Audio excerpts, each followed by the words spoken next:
Where are we? Wind Cave National Park. It is true. Didn't get here until 11:30 because it's an hour and a half from the hotel and we had a really long day yesterday. We did indeed. We got the very last tour, 4 o'clock tour, but got it. And it probably is the one I would have picked. It's the most strenuous, which is probably strenuous at the end of the day. It's probably why looking there forward was a few to it. tickets left. But anyway.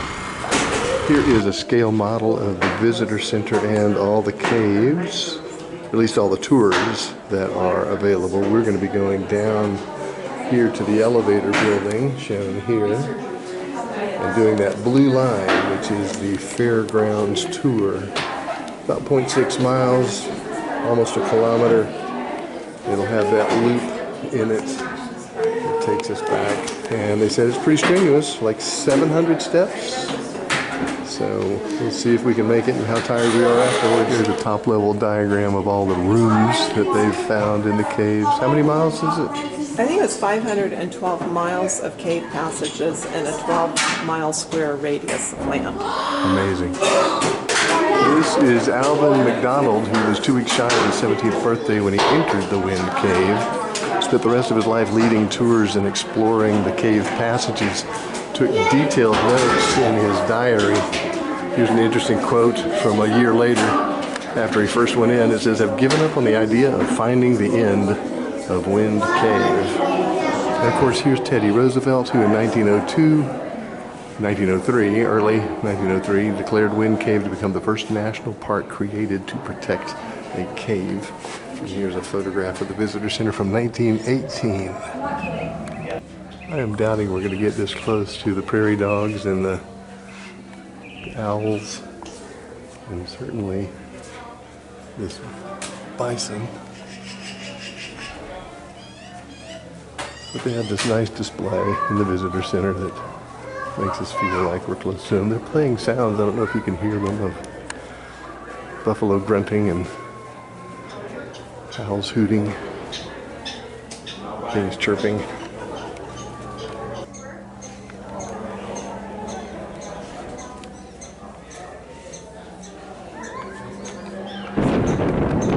Don't know if you can hear me over the wind, but that's our first bison sighting at the fork of 385 and 87 while we're heading to our first hike. At this stop,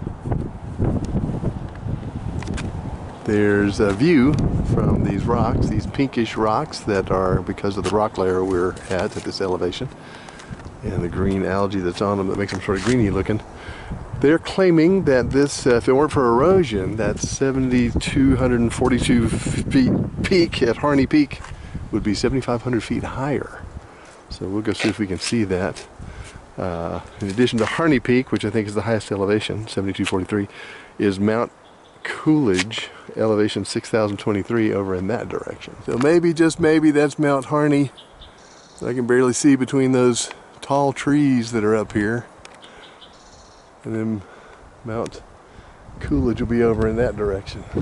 So I think that peak in the distance is Mount Coolidge, which is a little over 6,000 feet above sea level.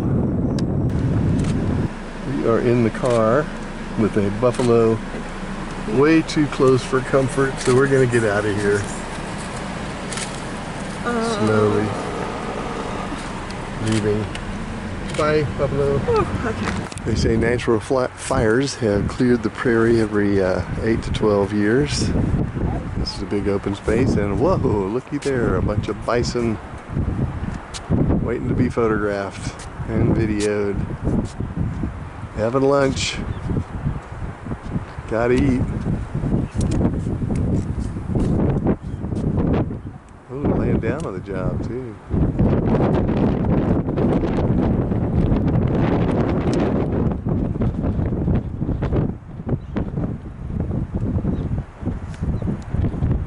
Beautiful out here, isn't it?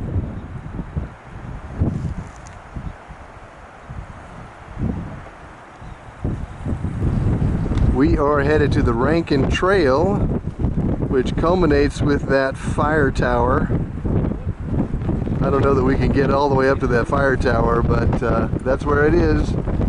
We are here at the Rankin Ridge Trail, about to do a 1-mile loop. Look out for bison, rattlesnakes, poison ivy, and other insects. Here we go. Wave. Hi. Hey. Here is a little vista point with a view, with a lot of trees that have grown up and sort of semi-blocking the view. I think down there, slightly to the left of that open prairie, is where we saw the buffalo and where we were parked just a few minutes ago. There are our bison friends, where we were, but aren't anymore. There are all the ones we saw on our side of the road.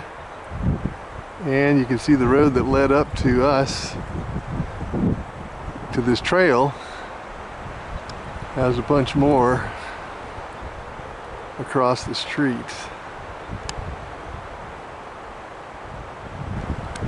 Susan found a butterfly. Beautiful. He's not very scared of us. He hadn't flown away. Go walk by him. There's where we came from. Got a nice clearing and a prettier view. And that's where we're heading. To see the beautiful view. That's us. We're at indicator number 10. Found another vista. To you viewers, it may not look very different, but I'm up on a little bit of a higher rock. You can see the distance down there, the drop off the cliff. He said there might be some cliff-dwelling birds. Is that a tongue twister? Cliff-dwelling birds. Say that 3 times. Cliff-dwelling birds, cliff-dwelling birds, cliff-dwelling birds. We are definitely on the ridge, having come from that side. Now we've reached the peak of the ridge and can see down in the valley on the other side.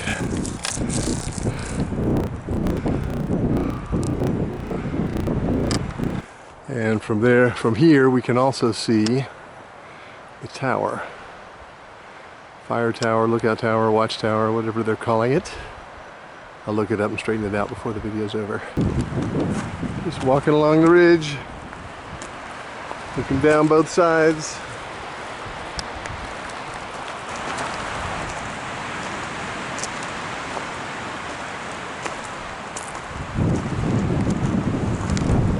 On a clear day, you can see the Badlands if you look due east, out that direction. We parked there first. And there's other landscape features, buffalo, including right by the pull-off, head toward Buffalo us. Gap, which I think is right there. Just walking closer and closer, and that's there we go. And you can see a looks like dust being blown up by the wind over the mountain peaks there. Yeah, there's. Beautiful. I thought I saw another one, but it was a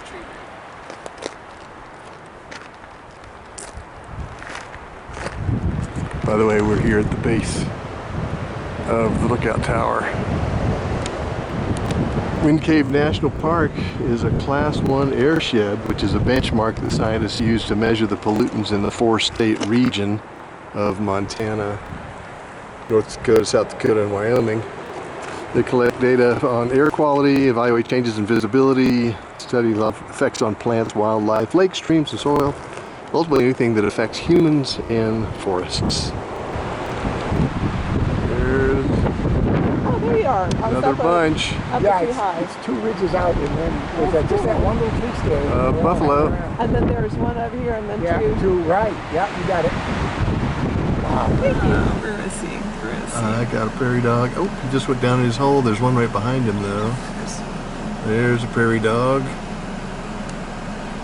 Got a bead on him. He's sitting. So there he goes. He's foraging. He's touching his mouth with his paw. And there's a bunch of bison over there outside the dirty windshield. The ones we saw earlier. We have a much better angle on them. We're here at the turnoff from 87 to the trailhead. And straight ahead, of course, are more bison.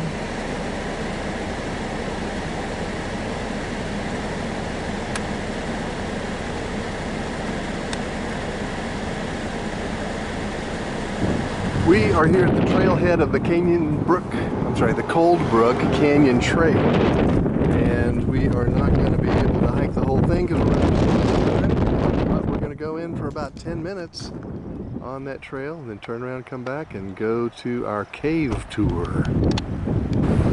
There is a bird on that twig. And we can hear him chirping over the wind. I don't know if you can on the video. But he is balanced on that twig.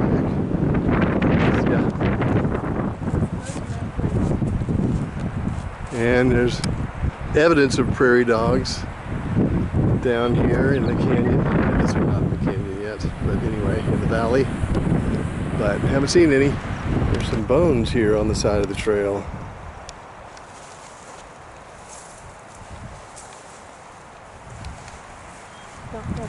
Well, we reached our limit. Didn't make it all the way to the canyon. We're headed back. Interesting rock fall on the side of Susan. And that is the end of that short excursion down Cold Brook Canyon Trail.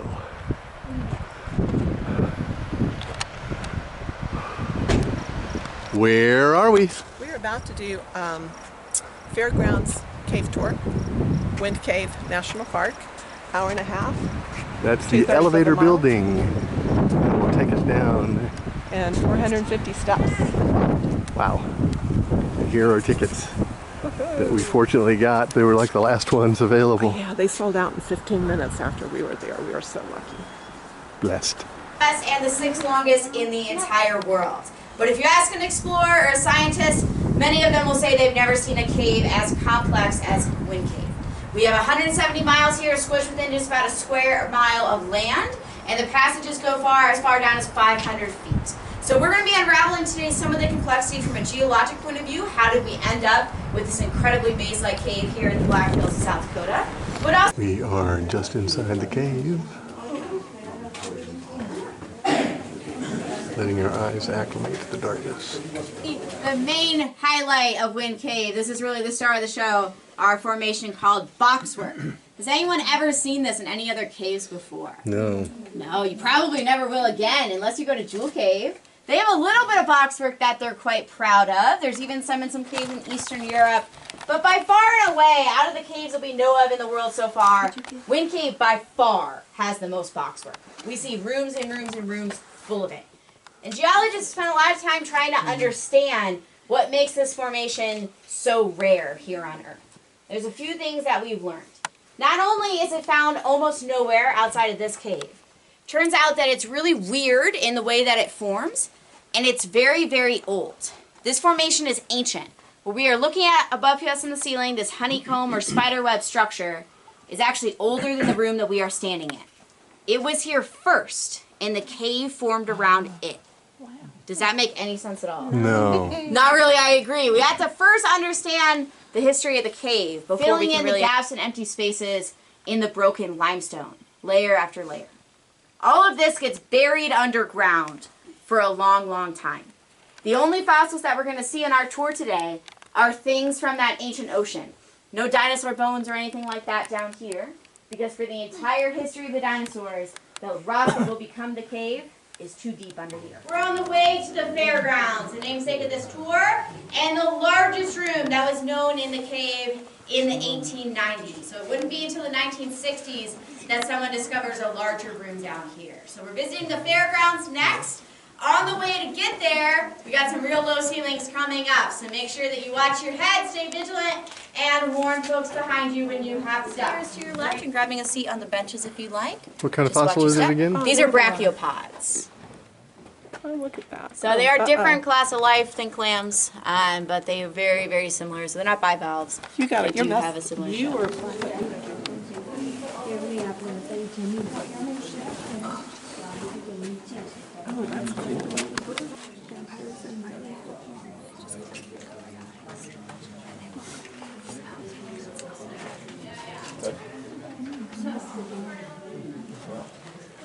yes.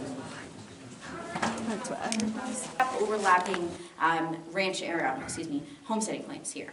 Remember, their mining claim goes out the window because there's no gold here, so that's basically defunct at this point.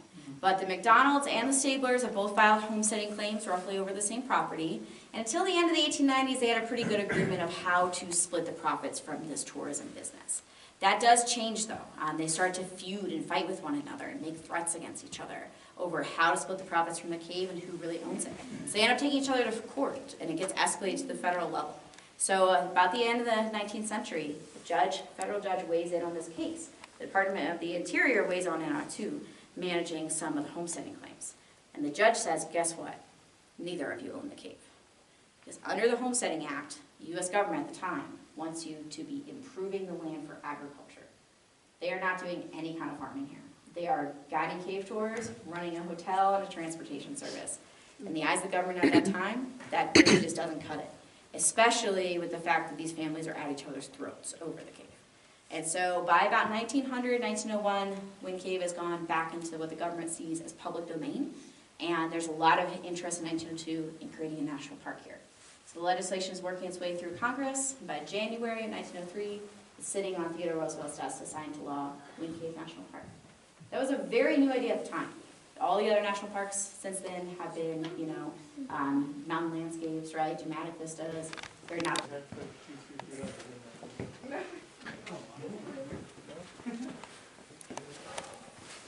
That is a box load of boxworks.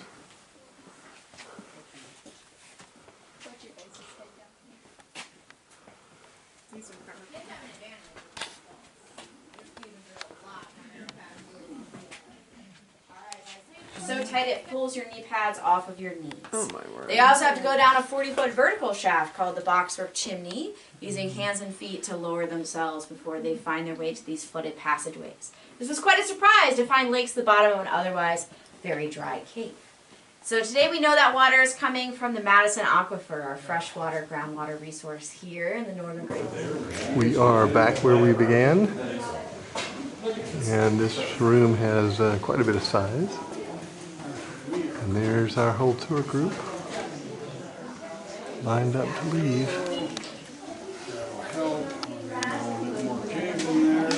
How was it? It was a lot of fun.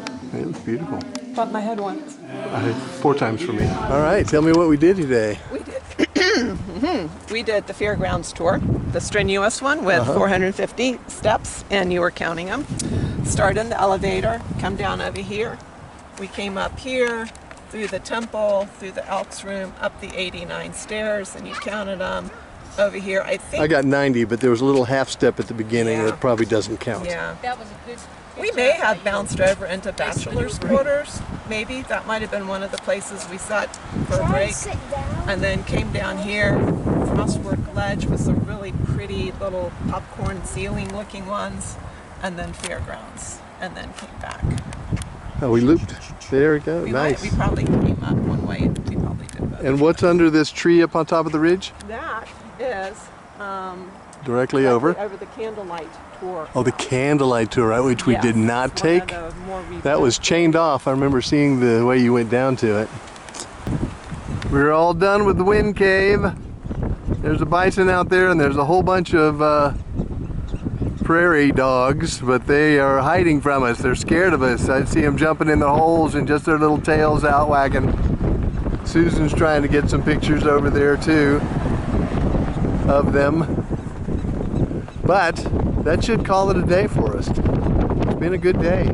Hikes and caves.